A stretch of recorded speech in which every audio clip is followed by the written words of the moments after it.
இப்போ நீங்கள் எதுக்கு அடிமையாகிறீங்களோ அதை பற்றி மட்டும்தான் முழுமையாக யோசிச்சுட்டே இருப்பீங்க. அதை பற்றி தான் யோசிச்சுட்டே இருப்பீங்க. நீங்கள் மதுவுக்கு அடிமையானா மதுவை பற்றி மட்டுமே யோசிச்சுட்டு இருப்பீங்க. எப்போ சரக்கு அடிக்கலாம், நாளைக்கு எங்கே கிடைக்கும், நாளைக்கு சரக்கு அடிக்கிறதுக்கு பணத்தை எப்படி தேத்துறது, என்ன பிராண்ட் அடிக்கலாம், புதுசாக ஏதோ ஒன்று வந்துருக்கு, அவர் ஃப்ரெண்ட்ஸோட கூப்பிட்டு போய் அடிக்கணும் அப்படின்னு சொல்லி சரக்கை பற்றியே அடிமையாயிட்டாங்கன்னா அதை பற்றி தான் யோசிப்பாங்க. அது இல்லைன்னா அவங்களுக்கு அவ்வளோதான். அந்த மாதிரி இப்போ வந்து ஒரு விஞ்ஞானி விஞ்ஞானத்தை பற்றி மட்டுமே யோசிக்கிறார். அவருக்கு வந்து கிரிக்கெட்டை பற்றி ஒன்றும் தெரிய மாட்டேங்குது, சினிமா பற்றி ஒன்றுமே தெரிய மாட்டேங்குது அப்படின்னா என்ன அர்த்தம்? அதுவும் அடிமைத்தனம் தான். அவர் அது விஞ்ஞானத்துக்கு அடிமையாயிட்டார். அடிமையானதான் அவர் விஞ்ஞானத்தை பற்றி யோசிக்க முடியும். இந்த விஞ்ஞானத்துறையில் அவ்வளோ பெரிய முன்னேற்றத்தை எதனால் ஏற்படுது அப்படின்னா அடிமைத்தனத்தால் தான் ஏற்படுது. ஆனால் ஒரு மனிதர், இயல்பான மனிதர் எதை பற்றியெல்லாம் யோசிக்கணும்? குடும்பத்தை பற்றி யோசிக்கணும், தொழிலை பற்றி யோசிக்கணும், விளையாட்டை பற்றி யோசிக்கணும், ஆடுறதை பற்றி யோசிக்கணும், பாடுறதை பற்றி யோசிக்கணும், கதை சொல்கிறத பற்றி யோசிக்கணும், காதலிப்பதை பற்றி யோசிக்கணும், உடல் உறவை பற்றி யோசிக்கணும். இப்படி அப்புறம் ஒரு வாழ்கிற சுற்றுப்புற தூய்மையை பற்றி யோசிக்கணும், தனது உணவை பற்றி யோசிக்க வேண்டும். இப்படி பல விஷயங்களை பற்றி யோசிக்கணும், குழந்தைகளை பற்றி யோசிக்கணும், பலவிதமான சிந்தனைகள். இதுதான் ஒரு முழுமையான சுதந்திரமான சிந்தனை, அடிமைத்தனம் இல்லாத சிந்தனை. ஆனால் ஒரு விஞ்ஞானி என்ன பண்ணுறாரு? குடும்பத்தை பற்றி யோசிக்க முடியாது. மனைவியை பற்றி, உடலுறவை பற்றி, காமத்தை பற்றி, காதலை பற்றி, ஆடுறதை பற்றி, சினிமா பற்றி, விளையாடுறதை பற்றி எல்லாம் யோசிக்க மாட்டார். அவர் விஞ்ஞானத்தை பற்றி மட்டும்தான் யோசிப்பார். நாள் முழுதும் 12 மணி நேரம் 13 மணி நேரம் விஞ்ஞானத்தில் வேலை பார்த்துக்கிட்டே இருப்பார். வேலை பார்த்துட்டு இப்போ டயர்டாக இருக்கும்போது தூக்கம் வரும்போது வீட்டுக்கு வருவார்.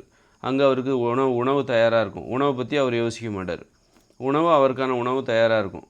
அவருடைய ஆடைகள் துவைக்கப்படும். எந்த வேலையும் செய்ய மாட்டார். அவர் செய்கிறது ஒரே வேலை விஞ்ஞானம். ஏனென்றால் அவர் விஞ்ஞானத்தை பற்றி மட்டும்தான் யோசிப்பார். ஆனால் அவர் சராசரி மனுஷன் இன்றைக்கி நம்ம துணி துவைக்கணும், வீட்டை தூய்மையாக வைக்கணும், சமையல் செய்யணும், அப்படி பல விஷயத்தை பற்றி யோசிப்பார். தொழிலை பற்றியும் யோசிப்பார், உறவுகளை பற்றி யோசிப்பார், குடும்பத்தை பற்றி யோசிப்பார். அவர் ஆணாக இருந்தாலும் பெண்ணாக இருந்தாலும். இதுதான் ஒரு முழுமையான சிந்தனைங்கிறது. எல்லாத்தையும் பற்றி யோசிக்கணும். ஆனால் ஒரு விஞ்ஞானி விஞ்ஞானத்தை பற்றி மட்டும்தான் யோசிப்பார். இதான் அடிமைத்தனன்றது. எப்படின்னா ஒரு குடிகாரன் வந்து தண்ணியை பற்றி யோசிக்கிற மாதிரி. அதுபோல் ஒரு மருத்துவ ஆராய்ச்சியாளர் மருத்துவத்தை பற்றி மட்டும்தான் யோசிப்பார். ஒரு டாக்டர் என்ன பண்ணுவார்? ஒரு டாக்டர் வந்து அந்த மருத்துவத்தை பற்றி மட்டும்தான் யோசிப்பார். வேறு எதை பற்றியும் யோசிக்க மாட்டார்.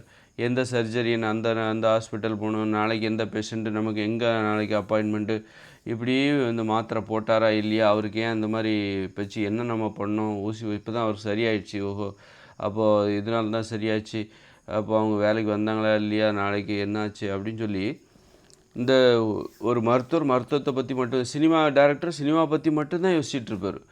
அவருக்கு வந்து ஒரு விவசாயத்தை பற்றியோ அல்லது வந்து வேறு எதை பற்றியோ, ஒரு குடும்பத்தை பற்றியோ, குடும்பத்தை ஏன் மனைவி பார்த்துப்பாங்க அப்படின்னு இந்த மாதிரி ஒரு ஒன் சைடாக யோசிக்கிறது அத்தனையுமே அடிமைத்தனம் தான். காரணம் அவர் அடிமையாயிட்டார். ஒரு சாதாரண மனிதர்களால் சாதாரண மனிதருக்கும் இந்த மாதிரி லட்சியவாதிகள் இருக்காங்களே, இவங்களுக்கு என்ன வித்தியாசம்னா, சாதாரண மனிதர்களுக்கு எல்லாத்த பற்றியுமே ஓரளவுக்கு எல்லாத்தையும் பற்றி தெரிஞ்சுப்பாங்க. ஆனால் கொஞ்சம் கொஞ்சமாக தான் தெரிஞ்சு. ஆனால் இந்த அடிமையாக இருக்க ஒரு டேரக்டர்னால் டைரக்ஷனை பற்றி மட்டும்தான் முழுமையாக தெரிஞ்சுப்பார். அவருடைய 100%. அதனால தான் அது பெருசாக தெரியுது. அவங்கெல்லாம் பெரிய அறிவாளிகள் மாதிரி தெரியுது. ஒரு விஞ்ஞானி எப்படி அதெல்லாம் பண்ணுறாங்கன்னா, முழுமையாக சிந்திச்சா தான் அதை பண்ண முடியும். அதாவது நீங்கள் விஞ்ஞானத்துக்கு அடிமையானால் தான் விஞ்ஞானியாக முடியும். மருத்துவத்துக்கு அடிமையானால் தான் நீங்கள் மருத்துவ ஆராய்ச்சி, அப்போ அடிமையானால் தான் நீங்கள் விஞ்ஞானியாக முடியும். அடிமைத்தனம் தான் அது. நீ எதுக்குப்பா இந்த மதுபானத்துக்கு அடிமையாகிற? அதுக்கு பதிலாக நீ வந்து ஒரு மருத்துவத்துக்கு அடிமையாயிடு, நீ மருத்துவராகிடலாம். குடியாரராக ஆவதற்கு பதிலாக மருத்துவராகிவிடு. நீ எதுக்கு வந்து கஞ்சாவுக்கு அடிமையாகிற? ஒரு விஞ்ஞானத்துக்கு அடிமையாகி விஞ்ஞானி ஆகிடு. அப்போ அது வந்து உனக்கு உலகளவில் புகழை பெற்றுத்தரும், உனக்கு பணத்தை பெற்றுத்தரும், நல்லா வாழலாம் அப்படின்னு சொல்லிட்டு அடிமைத்தனத்தை தான். நீ எதில் அடிமையாகிறாய் என்பது தான். எந்த விஷயத்துக்கு நீ அடிமையாகிற அப்படிங்கிறது தான். ஒன்றுமே பிரயோஜனமே இல்லாத மதுவுக்கு ஏன் அடிமையாகிற, சிகரெட்டுக்கு ஏன் அடிமையாகிற, போதைப் பொருளுக்கு ஏன் அடிமையாகிற, அல்லது சினிமாவுக்கு ஏன் அடிமை? சினிமாவுக்குன்னா நீ ஒரு டேரக்டராக இல்லாமல் சினிமா பார்க்குறதுக்கு அடிமையாகிற. அதுக்கு பதிலாக சினிமா எடுப்பதற்கு அடிமையாகிவிடு. அப்போ நீ டேரக்டர் ஆகிடலாம். சினிமா பார்ப்பதற்கு அடிமையாகிற, அல்லது அரசியலுக்கு ஒரு தொண்டராக ஏன் அடிமையாகிற, ஒரு அரசியல்வாதியாக அந்த அரசியலுக்கு அடிமையாகிவிடு. ஆனால் இது அடிமைத்தனம் தான். இதில் வந்து ஒரு நல்ல அடிமைத்தனம் இருக்குது. இந்த உலகத்தின் பார்வையில் நல்ல அடிமைத்தனம்ங்கிறது அந்த தொழிலுக்கு நீ அடிமையாயிடு, அதை பற்றி மட்டுமே பேசு. மோசமான அடிமைத்தனம் என்பது ஒரு தொழிலை வேடிக்கை பார்க்குறது. வேடிக்கை பார்ப்பது, ஒரு சினிமாவை வேடிக்கை பார்ப்பது, ஒரு விளையாட்டை வேடிக்கை பார்க்கிற அடிமையாக மாறி வேடிக்கை பார்ப்பதில் நீ அடிமையாயிட்ட. ஒரு கிரிக்கெட் விளையாடி அந்த கிரிக்கெட்டுக்கு நீ அடிமையானா அது உனக்கு புகழை தரும், பணத்தை தரும். அதுக்கு பதிலாக நீ என்ன பண்ணுற, அந்த கிரிக்கெட்டை வேடிக்கை பார்க்குற. ஐபிஎல் மேட்ச்சு, அந்த மேட்ச், இந்த மேட்ச்சுன்னு மாதம் முழுக்க உட்காந்து யார் ஜெயிப்பாங்கங்கிற அந்த இதிலே சிந்தனையிலே இருக்கிற, அதை பற்றியே பேசிகிட்டு இருக்கிற. அந்த அடிமைத்தனம் உனக்கு பிரயோஜனப்படாது, உனக்கு அழிவை தரும், உனக்கு நன்மை தராது. அப்போ எந்த அடிமைத்தனம், அதை பற்றி அந்த ஒரு தொழில் செஞ்சால் ஒரு தொழிலை பற்றி மட்டுமே யோசிக்கணும், அதுதான். ஆனால் அடிமைத்தனம் அது சுதந்திரமான சிந்தனை, அது இயல்பான சிந்தனையும் கிடையாது. அடிமைத்தனம் என்பது அழிவையே தரும். சரி, ஏன் அடிமைத்தனம்னு சொல்கிறோம்? அது அழிவைத்தான் தரும். அப்போ இந்த உலகம் இந்த இயந்திர அறிவியல் உலகம் உருவாச்சில்ல, இது அடிமைத்தனத்தால் தான் உருவாச்சுது. ஒரு விஞ்ஞானத்தை பற்றியே யோசிச்சனால்தான் இந்த விஞ்ஞானத்துறையில் எப்படி ஒரு முன்னேற்றம். அதுபோல் ஒரு சினிமா பற்றியே யோசித்தா தான் ஒரு ஆர்ட் டைரக்டராக இருக்கட்டும், ஒரு டைரக்டராக இருக்கட்டும், ஒரு பாடலாசிரியராக இருக்கட்டும், சினிமா பற்றியே யோசித்து தான் சினிமா உருவாக்கி வச்சுருக்காங்க. சினிமா இன்றைக்கி ஒரு என்டர்டெயின்மெண்ட்டாக மாறுது. அப்போது அடிமைகள் உருவாக்கிய ஒரு என்டர்டெயின்மெண்ட், அது மக்களுக்கு பல வேடிக்கை பார்க்குறவர்களுக்காக, இந்த சினிமா வேடிக்கை பார்க்குறதுக்குன்னு உலகத்தில் பெரிய கூட்டம் இருக்குது. அவர்களுக்காக சினிமாவை எடுப்பதையே, சினிமா பற்றி சிந்திப்பதையே முழு நேர தொழிலாக கொண்ட சினிமா அடிமைகள். அவங்க என்ன பண்ணுறாங்க, இந்த வேடிக்கை பார்க்குறாங்க பாருங்கள், இவங்களோட தேவையை பூர்த்தி பண்ணுறாங்க. அது மாதிரி எல்லா தொழிலும் பார்த்திங்கன்னா இந்த இயந்திர அறிவியல் உலகம் என்பது அடிமைகளால் உருவானது. அடிமைகளாக இருந்தால் மட்டும்தான் அதை நீங்கள் உருவாக்க முடியும். முழு நேரமாக அதை பற்றியே சிந்தித்தா மட்டும்தான் இப்படி ஒரு உலகத்தை உருவாக்க முடியும். ஒரு மருத்துவமாக இருக்கட்டும், உங்களுக்கு ஸ்கேன் பண்ணுறாங்க, அதை பண்ணி எப்படி கண்டுபிடிக்கிறாங்க இதெல்லாம் அப்படின்னா அதை பற்றியே அவங்க சிந்தித்தா மட்டும்தான் அது சாத்தியம். நான் 8 மணி 6 மணி நேரம் தான் வேலை பார்ப்பேன், வீட்டுக்கு போகிறேன், வீட்டுக்கு போய் பொண்டாட்டி பிள்ளைகளை பார்க்கணும், குடும்பத்தை பார்க்கணும், கணவனை பார்க்கணும், அப்பா அம்மா பார்க்கணும், குழந்தைகளை பார்க்கணும், காதலிக்கணும், விளையாடணும், ஆடணும் அப்படின்னு நினச்சா ஒரு மருத்துவ கண்டுபிடிப்புகளை கண்டுபிடிக்க முடியாது. ஒரு விஞ்ஞானியால் நான் விளையாடணும், ஆடணும், பாடணும், குழந்தைகளை பார்க்கணும், பொண்டாட்டி பிள்ளையோட ஊரை சுற்றி பார்க்கணும், இப்படி சந்தோஷமாக இருந்தாக்கா ஒரு விஞ்ஞானியால் அதெல்லாம் கண்டுபிடிக்க முடியாது, விண்வெளிக்கெல்லாம் போக முடியாது. அப்போது இப்படிப்பட்ட அடிமைகளால் தான், இந்த அடிமைத்தனத்தால் தான் இந்த இயந்திர அறிவியல் உலகமே உருவாக்கப்பட்டிருக்கு. அப்போ அந்த அடிமைத்தனம் இல்லைன்னா எல்லாத்தையும் பற்றியும் நான் யோசிக்கணும்ப்பா. எனக்கு விஞ்ஞானத்தை பற்றி மட்டும்தான் தெரியுது, எனக்கு காதலை பற்றி ஒன்றுமே தெரிய மாட்டேங்குது, ஒரு பொண்ணை பற்றி ஒன்றும் தெரிய மாட்டேங்குது, ஒரு ஆணை பற்றி ஒன்றும் தெரிய மாட்டேங்குது, சமையலை பற்றி ஒன்றும் தெரிய மாட்டேங்குது. நான் பாட்டு விஞ்ஞானத்தை பற்றி யோசித்தேன், இவங்க பாட்டு எதையாவது சமைச்சு கொடுத்தாங்க, இப்போ எனக்கு நோய் வந்துருச்சு. நோய் வந்தாலும் நான் பழகிட்டேன், விஞ்ஞானத்தை பற்றி தான் யோசிக்கிறேன். எனக்கு நோய் வந்துருச்சுன்னு தெரியுது, அதனால் நான் பழகிட்டேன், விஞ்ஞானத்தை பற்றி தான் யோசிக்கிறேன். அதனால் மருத்துவர்கள் ஏதோ மாத்திரை கொடுக்குறாங்க, நான் பாட்டு போடுறேன், அதில் என்ன சைடு எஃபெக்ட் இருக்குது, அதுக்கு மாற்று என்ன வழி இருக்குது தெரில. அவங்க என்ன நான் விஞ்ஞானத்தை பற்றி யோசிக்கிற அதே நேரத்தில் இந்த மருத்துவர்கள் என்ன மருத்துவத்துக்கு அடிமையாக்கிட்டாங்க. அவங்க சொல்கிறாங்கன்னா நான் மாத்திரை போட்டு வந்தேன், இப்போ என்ன சொல்கிறாங்கன்னா அவங்க கிட்னி ஃபெயிலியர் ஆச்சுன்றாங்க, அதுக்கு டயாலிசிஸ் பண்ணுன்றாங்க. ஆனால் நான் இப்போவும் என் விஞ்ஞானத்தை பற்றி தான் யோசிச்சுட்ருக்கேன்.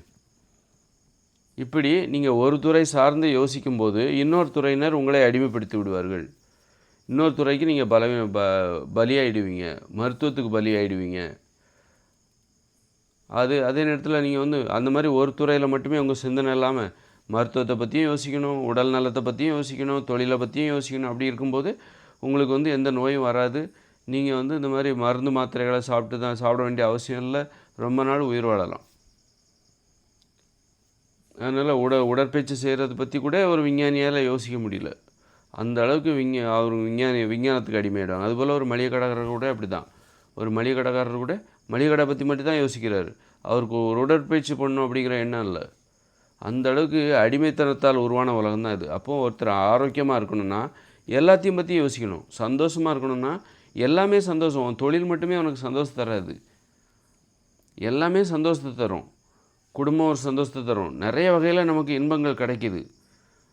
குடும்பத்தின் மூலமாக அவனுக்கு சந்தோஷம் கிடைக்கும், குழந்தைகள் மூலமாக, அப்பா மூலமாக, அம்மா மூலமாக, தாத்தா பாட்டி மூலமாக, விளையாடுவதன் மூலமாக, ஆடுவதன் மூலமாக, பாடுவதன் மூலமாக, சாப்பிடுவதன் மூலமாக, உடற்பயிற்சி செய்வதன் மூலமாக, நடைப்பயிற்சி செய்வதன், கதைகள் பேசுவதன் மூலமாக, சண்டை போடுவதன் மூலமாக உனக்கு சந்தோஷம் கிடைக்கும். இப்படி எல்லாத்தையும் பற்றியும் உனக்கு தெரியும், வேட்டையாடுவதன் மூலமாக.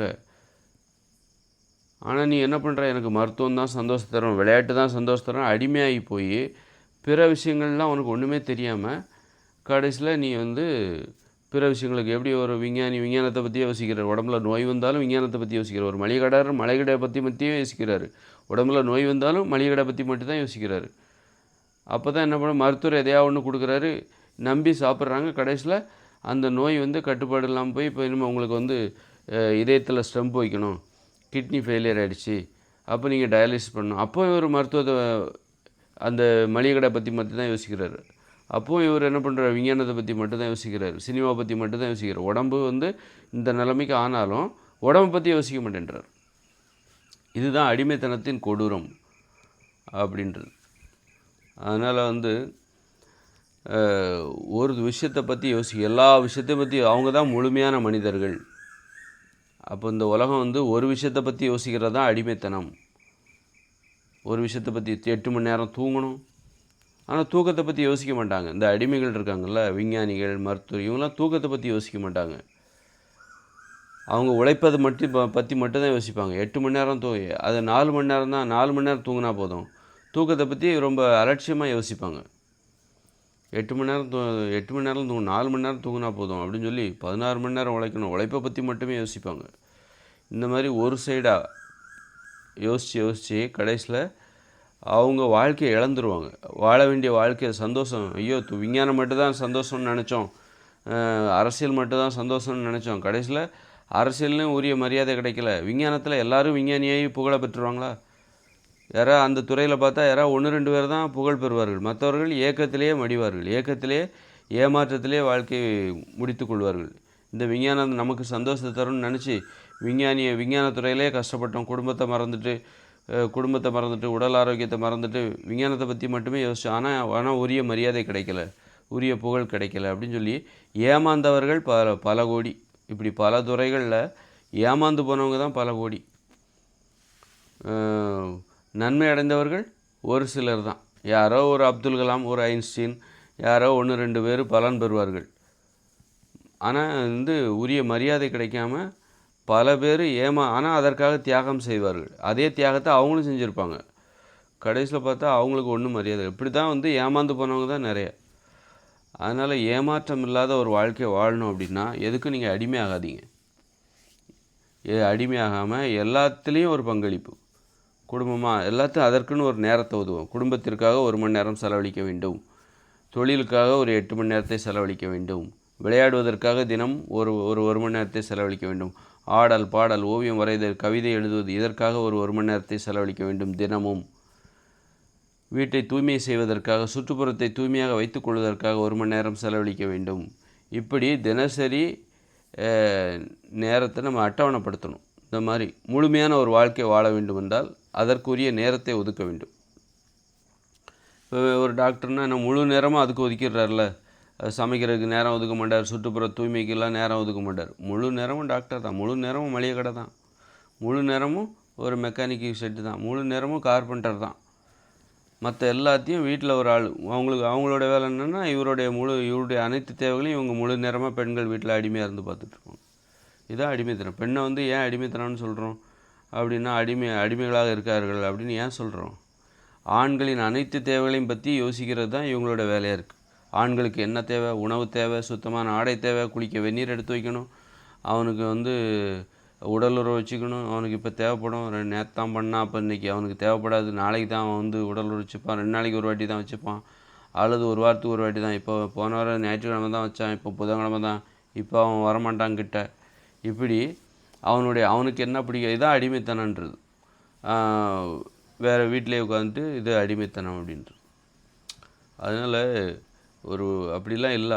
அடிமைத்தனத்தால் உருவானவர்கள் தான். அப்போ மனிதர்கள் முழுமையான அறிவை பெற வேண்டும். அறிவு தான் பெருமை. உனக்கு விஞ்ஞானத்தை பற்றி மட்டும்தான்ப்பா தெரியுது, உனக்கு காதலை பற்றி ஒன்றும் தெரிலன்னா அப்போ அது அறியாமை தானே. அந்த அறியாமை அவருக்கு அவமானத்தை ஏற்படுத்தும். அப்போ எல்லாத்தையும் பற்றி தெரிகிறது தான் ஒரு பெருமை.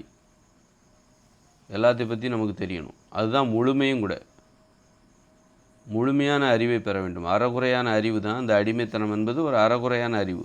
மருத்துவத்தை பற்றி உனக்கு தெரியும்பா, ஆனால் ஒரு காதலை பற்றி தெரியுமா, ஒரு குடும்பத்தை பற்றி தெரியுமா உனக்கு? நாள் முழுதும் மருத்துவ ஆராய்ச்சியிலே ஈடுபடுற, அப்போ நீ ஒரு அறகுறை தான். ஒரு விஷயத்தை பற்றி மட்டும்தான் நிறைய தெரிஞ்சிருக்க, முழுமையானது உனக்கு தெரியலை. ஒரு முழுமை உங்ககிட்ட இல்லை.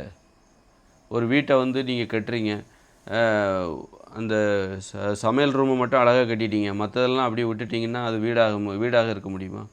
இருக்க முடியாதுல்ல. அதுபோல் தான்